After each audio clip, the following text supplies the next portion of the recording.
Om Swastiastu, selamat pagi, siang, sore, malam.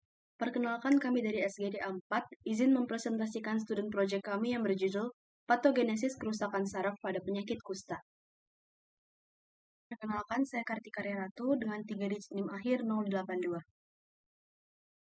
Penyakit kusta, atau yang umum dikenal sebagai lepra, merupakan penyakit menular yang cukup menjadi perhatian hingga saat ini. Berbagai upaya signifikan telah dilakukan untuk mengendalikan penyakit ini. Namun, penyakit kusta masih menjadi masalah kesehatan di beberapa daerah, terutama di wilayah-wilayah dengan tingkat kemiskinan yang tinggi. Salah satu komponen medis terkait penyakit kusta yang perlu mendapatkan perhatian adalah kerusakan saraf yang seringkali terjadi pada penderita penyakit ini. Kusta merupakan penyakit sistemik yang mempunyai manifestasi klinis pada kulit dan saraf. Penyakit kusta disebabkan oleh infeksi bakteri Mycobacterium leprae yang merupakan bakteri neurotropis. Umumnya, bakteri ini ditemukan intraneural dan ekstraneural yang nantinya akan menyerang sistem saraf perifer. Terjadinya kerusakan saraf pada penyakit kusta dapat dipengaruhi berbagai penyebab. Bakteri Mycobacterium leprae cenderung menginfeksi sel-sel swan yang melapisi serat saraf, mengganggu isolasi saraf, dan berinteraksi dengan sistem kekebalan tubuh. Ditambah lagi, reaksi peradangan yang terjadi selama perjalanan penyakit kusta juga dapat mempengaruhi tingkat kerusakan saraf. Kerusakan saraf yang terjadi merupakan suatu hal yang fatal. Hal ini akan menyebabkan gejala gangguan saraf, baik gejala ringan maupun gejala berat, yang dapat menurunkan kualitas hidup penderita. Pengembangan strategi pencegahan, diagnosis, dan pengobatan yang lebih efektif dapat dilakukan secara optimal dengan adanya pemahaman yang mendalam tentang patogenesis penyakit. Untuk selanjutnya akan dijelaskan oleh teman saya. Perkenalkan, nama saya Komang Gede Erlangga Chandra dengan 3 digit terakhir 14. Di sini saya akan menjelaskan mengenai rumusan masalah, tujuan dan manfaat dari dibuatnya student project ini. Baik, berdasarkan uraian latar belakang yang telah dibahas, jadi rumusan masalah dalam student project ini adalah yang pertama, bagaimana definisi dari penyakit kusta, bagaimana etiologi dari penyakit kusta, bagaimana patogenesis dari penyakit kusta, bagaimana penegakan diagnosis dari penyakit kusta, bagaimana klasifikasi dari penyakit kusta, bagaimana komunikasi dari penyakit kusta, bagaimana patogenesis kerusakan saraf akibat penyakit kusta, dan yang terakhir, bagaimana tingkat kerusakan saraf pada penyakit kusta. Baik, adapun tujuan dari dibuatnya student project ini, yang pertama adalah tujuan umum, jadi untuk menggali serta menjadi tolak ukur pemahaman mahasiswa mengenai gambaran kusta serta tata laksana diagnosis dari penyakit kusta.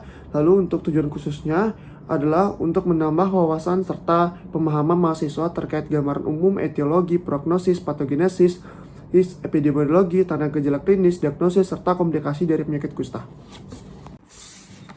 Baik, adapun manfaat dari dibuatnya student project ini dibagi menjadi 3. Yang pertama adalah bagi mahasiswa. Jadi untuk menambah wawasan sebagai mahasiswa kedokteran dan memahami gambaran umum, etiologi, epidemiologi, patogenesis, tanda dan gejala klinis, diagnosis, serta komplikasi pada penyakit kusta. Lalu yang kedua adalah bagi masyarakat. Jadi manfaatnya adalah untuk menambah wawasan masyarakat mengenai gambaran dari penyakit kusta. Lalu yang ketiga, bagi institusi, manfaatnya adalah sebagai media pembelajaran tambahan serta menambah kepustakaan mengenai gambaran penyakit, tata laksana diagnosis, serta komplikasi dari penyakit kusta di Universitas Udayana. Saya Nikoma Wiranti Primadani dengan 3 digit NIM terakhir 067. Saya akan menjelaskan definisi penyakit kusta. Penyakit kusta itu juga disebut Hansen disease, adalah suatu penyakit yang disebabkan oleh organisme intraseluler obligat, yakni Mycobacterium leprae. Spektrum penyakitnya bervariasi antara 2 kutub, yaitu kutub tuberculoid dan juga kutub lepromatosa, tergantung respon imunologi penderita terhadap M. leprae. Penyakit ini mempengaruhi banyak sekali organ dan struktur tubuh. Gejala kulit biasanya muncul pada tahap awal penyakit, sehingga merupakan tanda pertama yang dapat dikenali dan juga menimbulkan kecurigaan klinis. Penyakit kusta terutama menyerang kulit dan saraf tepi. Nah, kerusakan saraf tepi ini dapat menyebabkan hilangnya sensorik dan juga motorik serta kelainan bentuk tangan dan kaki.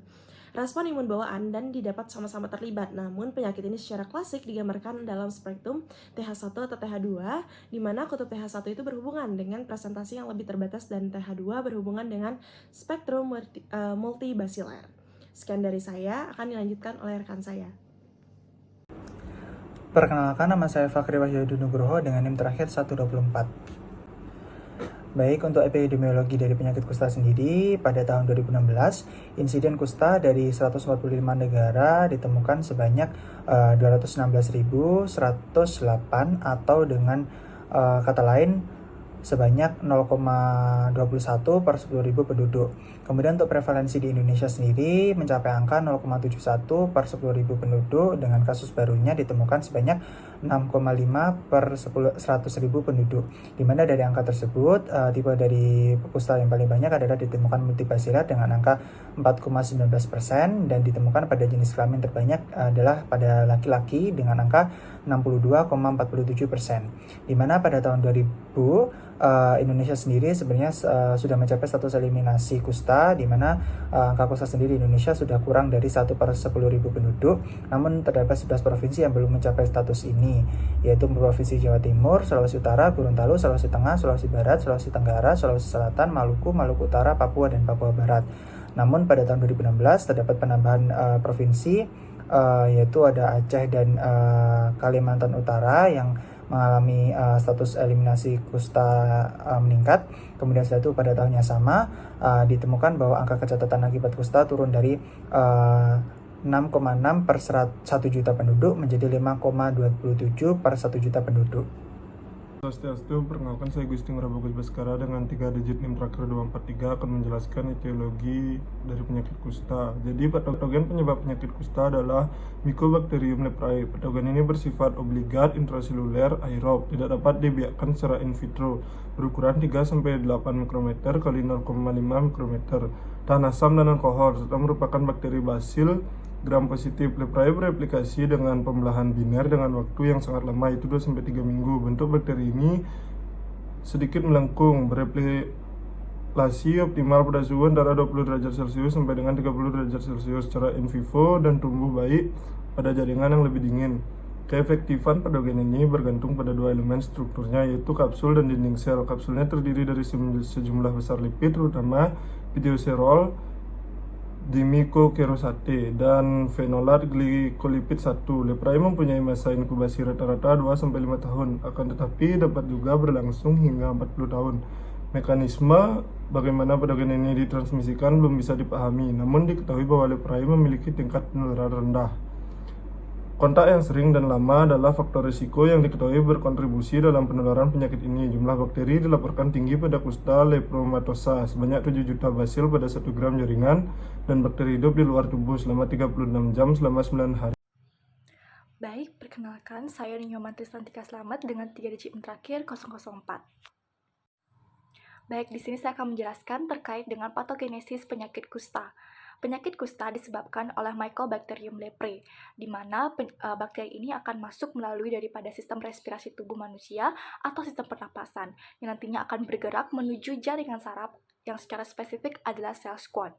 Pada kondisi imunitas seseorang dengan imunitas yang rendah atau pasien imunokompromis, maka jumlah daripada bakteri ini akan mudah mengalami multiplikasi ataupun mengalami suatu peningkatan, yang akhirnya akan berimplikasi terhadap timbulnya satu reaksi imunitas ataupun sistem imunitas daripada tubuh manusia itu mengalami peningkatan, yang dimana itu diperankan oleh makrofag ataupun limfosit. Adanya reaksi daripada sistem imunitas ini nantinya akan menimbulkan manifestasi klinis yang khas pada pasien, yakni pasien tersebut akan mengalami penurunan sensasi ataupun sensibilitasnya. Pada penyakit kusta yang kronis, setelah daripada pasien tersebut menjalani satu pengobatan, nantinya akan timbul suatu reaksi kusta yang terbagi menjadi 2, yaitu reaksi kusta tipe 1 dan juga reaksi kusta tipe 2. Baik, perkenalkan nama saya Nika Desra Suryasyawis dengan 3 digit NIM terakhir 030. Saya mohon izin menjelaskan terkait manifestasi klinis dari penyakit kusta. Penyakit kusta mempunyai manifestasi klinis yang beragam dan sangat berkaitan dengan respon imun dari setiap host, multiplikasi Mycobacterium leprae, serta komplikasi akibat kerusakan saraf perifer. Manifestasi klinis pada penyakit kusta dapat berupa lesi kulit dengan kerusakan saraf perifer. Lesi kulit yang terjadi pada penyakit kusta adalah lesi hipopigmentasi atau kemerahan berupa makula papul atau plak dengan disertai hilangnya sensasi raba, nyeri, dan suhu. Selain itu, saraf perifer akan mengalami penebalan atau pembesaran dengan disertai oleh hilangnya sensasi dan atau kelemahan pada otot yang dipersarafinya. Adapun penebalan kekebalan saraf biasanya terjadi di dekat daerah yang mengalami lesi kulit. Selanjutnya, manifestasi klinis pada mata dapat berupa madarosis, lagophthalmus, keratitis, ulcerasi dan jaringan parut pada kornea, uveitis, retinal detachment, dan lainnya. Adapun pada hidung dapat berupa obstruksi hidung, epistaxis, sekret hidung berbau busuk dan bercampur darah, hyposmia, dan saddle nose deformity. Lalu, pada telinga dapat berupa cauliflower ear, infiltrasi, pembentukan nodul, ulcerasi, megalobul, dan konditis aurikular. Kemudian pada testis dapat berupa atrofi testis yang menyebabkan penurunan kadar testosteron. Kelainan pada testis juga dapat menyebabkan ginecomastia dan infertilitas. Selanjutnya pada ginjal dapat berupa glomerulonefritis akut dan kronis, nefritis interstisial, amyloidosis sekunder, serta pyelonefritis. Terakhir, pada organ lainnya dapat berupa alopecia, artritis, ulkus dan nodul pada lidah, limfadenitis, dan suara yang serak. Baik, sekian dari saya. Terima kasih. Baik, perkenalkan, nama saya Imade Sutantra Diputra dengan 3 digit NIM terakhir 015. Diagnosis pasti terjadinya penyakit kusta ini bila ditemukan satu atau lebih tanda dari kardinal. Yang pertama, terdapat kelainan kulit yang terdapat bercak putih atau hiperpigmentasi atau terdapat kemerahan pada kulit atau eritema yang mati rasa. Kemudian terjadi penebalan kulit atau berupa nodul. Kemudian kedua, penebalan terjadi dari pembesaran saraf tepi yang disertai dengan hilangnya sensibilitas pada kulit dan kelemahan terjadi pada otot yang bersarafi oleh saraf tersebut. Kemudian yang terakhir, yang ketiga, ditemukannya BTA pada pemeriksaan mikroskopis dari slit skin smear. Perkenalkan, nama saya Hana Syajida dengan 3 digit NIM akhir 024. Jadi di sini saya akan menjelaskan terkait klasifikasi penyakit kusta.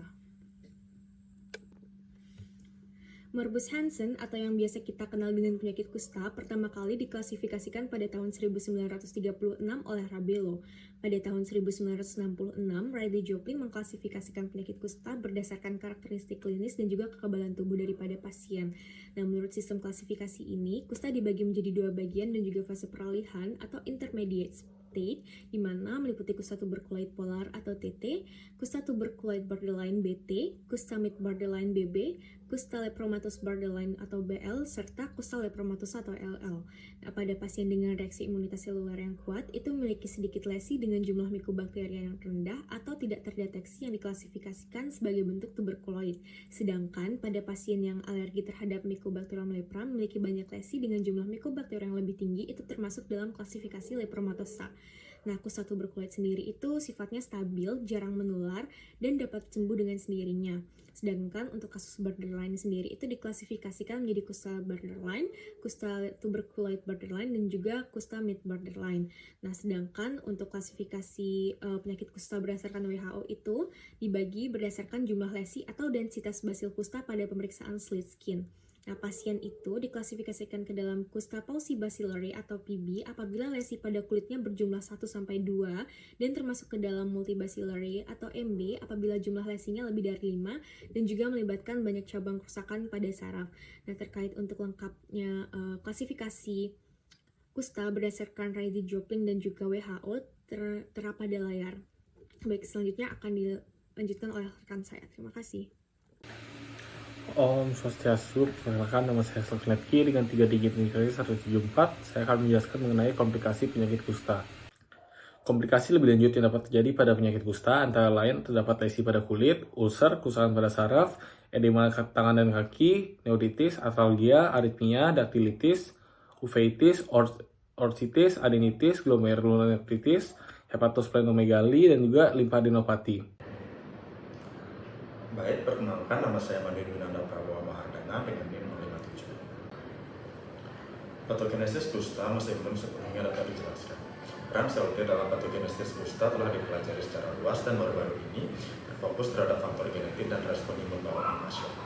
Bentuk kusta tuberculoid atau TT ringan ditandai dengan imunitas yang diperantarai sel atau sel mediated immunity, terutama yang melibatkan sel T helper tipe 1 atau TH1 dan sel T CD14. Di sisi lain, bentuk kusta lepromatosa atau LL yang parah ditentukan oleh imunitas yang diperantarai sel dengan respon utama dari sel T helper tipe 2 atau TH2 dan sel T CD18. Mycobacterium leprae menginfeksi saraf dari luar ke dalam. Awalnya bakteri menumpuk di pembuluh darah epineural dan limfatik. Dari daerah tersebut, bakteri berikatan dengan sel swan dan masuk ke dalam sel dan kemudian masuk ke dalam sel saraf. Ukuran internal sel swan sendiri cenderung kondusif bagi proliferasi dan konservasi basil tersebut.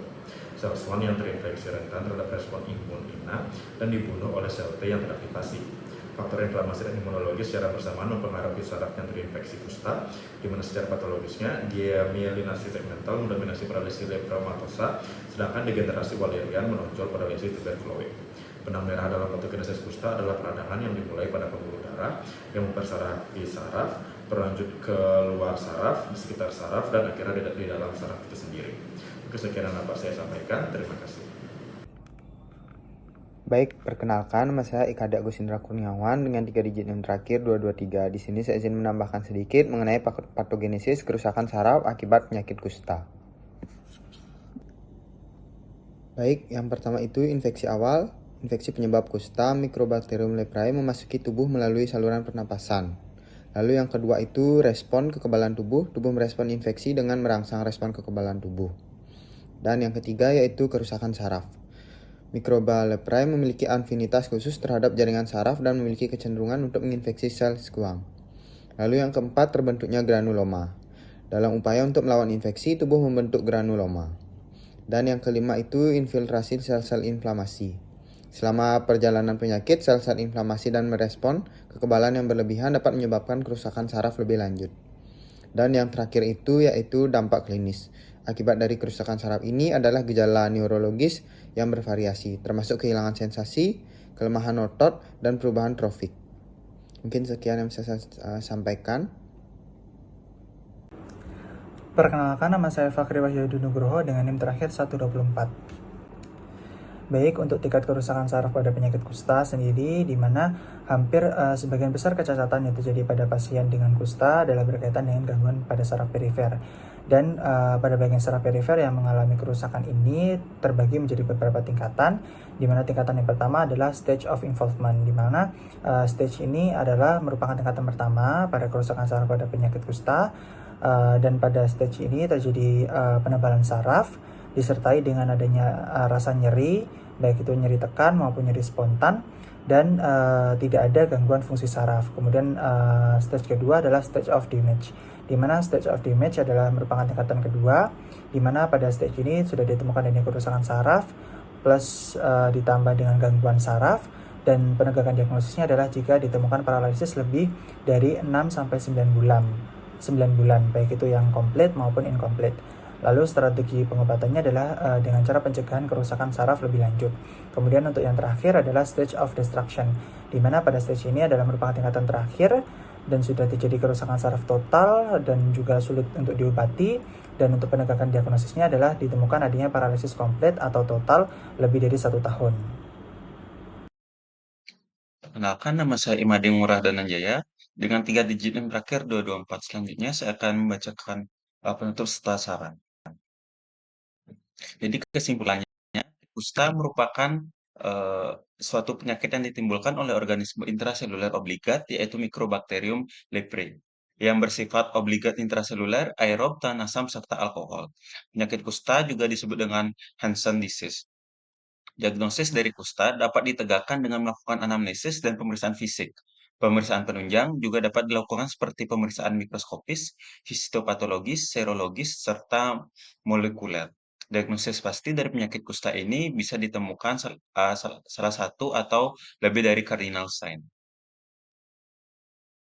Jadi sarannya yaitu perlu penelitian lebih lanjut untuk mengetahui patogenesis kerusakan saraf pada penyakit kusta, untuk melihat apakah terdapat patogenesis kerusakan lain yang dapat ditemukan atau sama dengan yang telah didapatkan dari tinjauan kusta. Sekian dari saya, terima kasih.